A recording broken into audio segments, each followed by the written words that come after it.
कि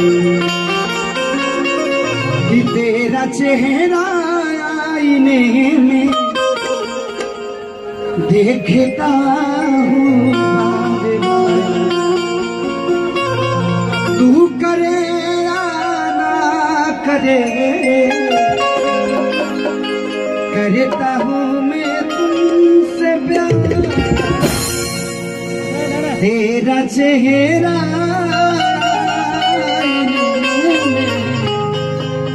देखता हूँ।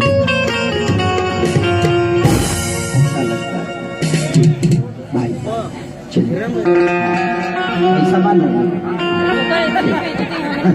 ये पहले सबसे अच्छा पार्टी फोटो खींचो। ओके, एक बार और मिलवा दी है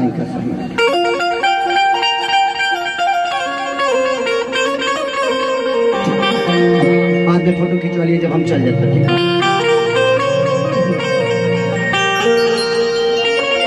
अर्जुन चौहान यहाँ कहे हुए भाई बहुत उनका हेल्प है, मजा आया।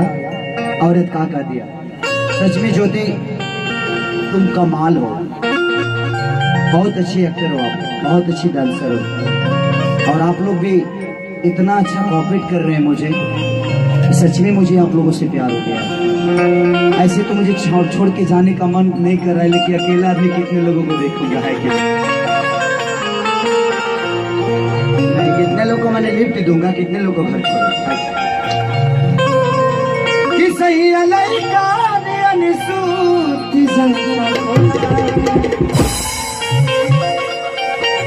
भाई। अभी एगो बात याद पड़ रही है, मेहंदी लगा के रखना में को पानी के सीक्वेंस का काजल लगवाने डूबे जाता है भाई। ये हकीकत घटना सिनेमा में हम लोग रखे हैं। वो जैसे पानी में ढूके तो मैं जोंक ढेर बढ़ता हूँ, जोंक तो इसे ऊपर नहीं चढ़ा था भाई, और इतना ब्लडिंग होने लगा क्योंकि जोंक अंदर तक घुस जाते हैं। वो तो कहिए कि थोड़ा सा ऊपर चढ़ा होता तो दिक्कतें हो गया होता, तो बिना ऑपरेशन के ना बहरी आई।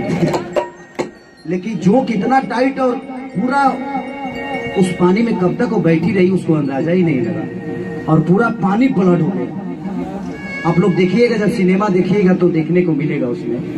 ओकरा बाद हम हंसल शुरू करनी, हमरा बुझाई जरा भाला वाला हॉल गल था रही, लेकिन बाद में जब हम देखनी तो सच में जोंक धूका रहे बाप। बाद में हम देखे ना, जब होटल गए तो देखे तो जोंके था। फिर हम आना जगह तरह जगह बताई तबे तरह ठीक लगे ना।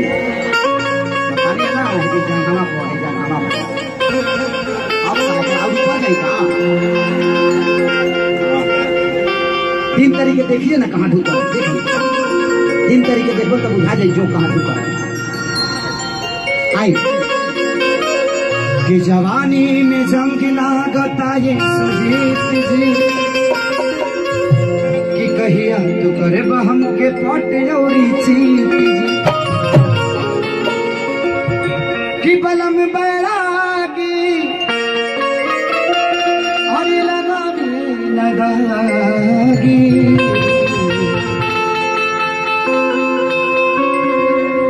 कि कितना ले कहीं मन के उठा। Thank you thank you thank you thank you.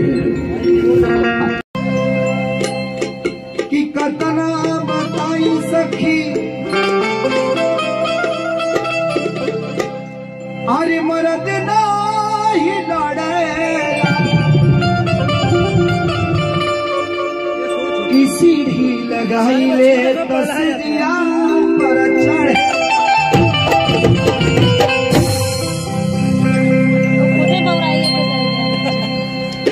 कि मिल जाते मौका से अरे बुआ देती पीस के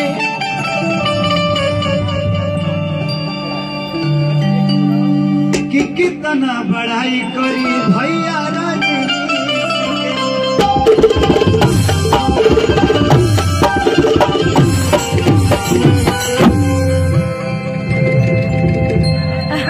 और अलग चल करे माई के सासू माँ कर इतनी खुश नसीब होगी ना आपकी माँ मैं दमाद बन रहा हूँ। अभी इतनी खुश है तो पहली रात तो तुम और खुश हो जाओ। जब मैं शादी करने जाऊंगा पहला रात मैंने तुम्हें शादी के बाद वाला मुझे रहा था, शादी से पहले की चल रही है घर खेला अरे कि मन कहरी सिलावट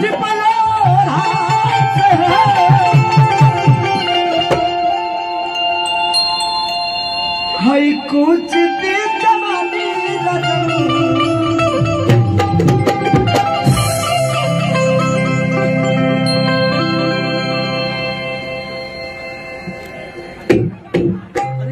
कहना संग काटा तारा चान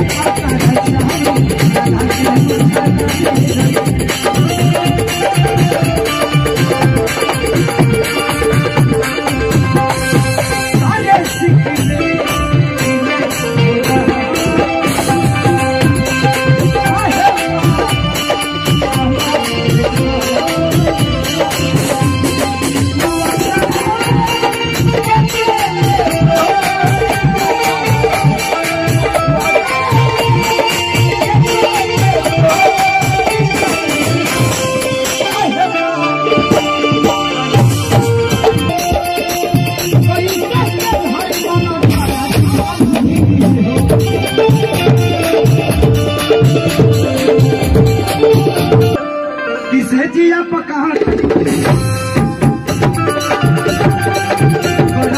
शरीर हो भारी माना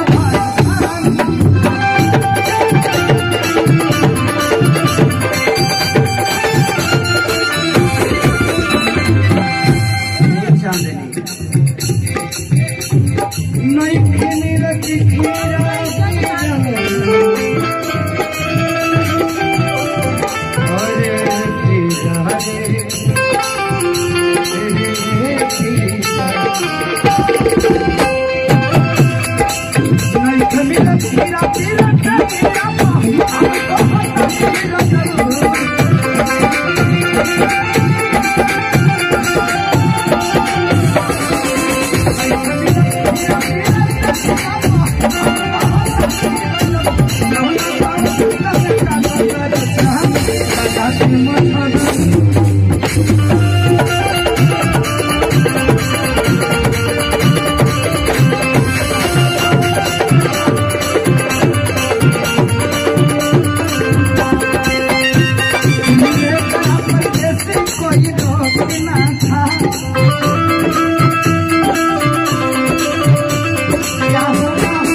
छुआ पड़ा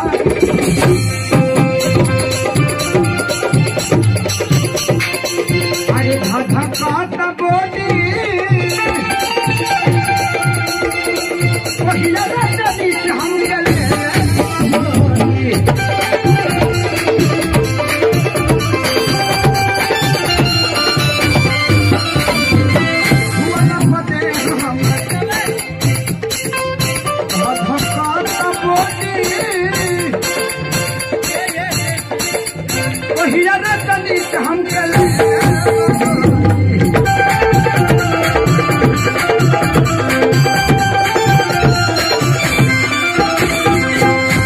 कह दिया रोज रोज के देखता हो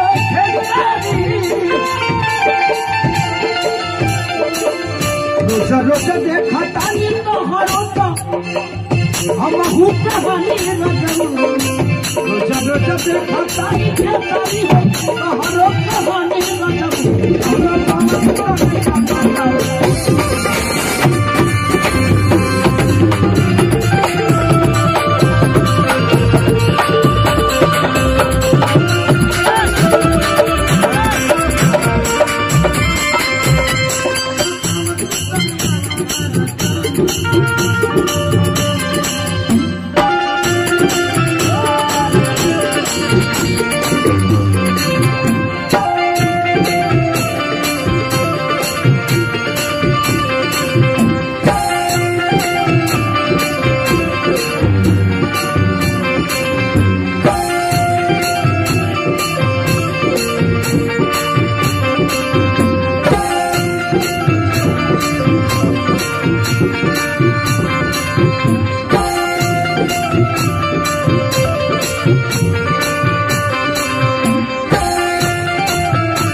राम परवेश चौहान जी की तरफ से बहुत पुरस्कार आशीर्वाद करते शंकर भगवान से प्रार्थना शुभकामना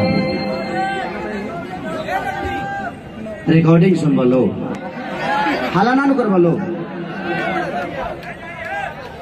रिकॉर्डिंग के बाद प्रोग्राम खत्म कर दे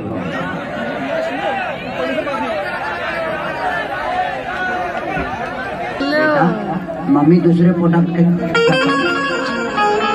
अब तुम तो खेलने कूदने लायक हो गई हो ना तो दूसरा आना चाहिए ना। क्या नाम है आपका क्या नाम पहचानती हो बेटा आपकी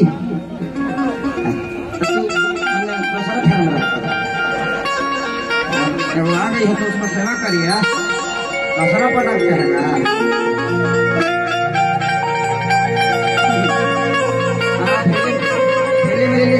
डायरेक्टर प्रोड्यूसर पता नहीं खा रहा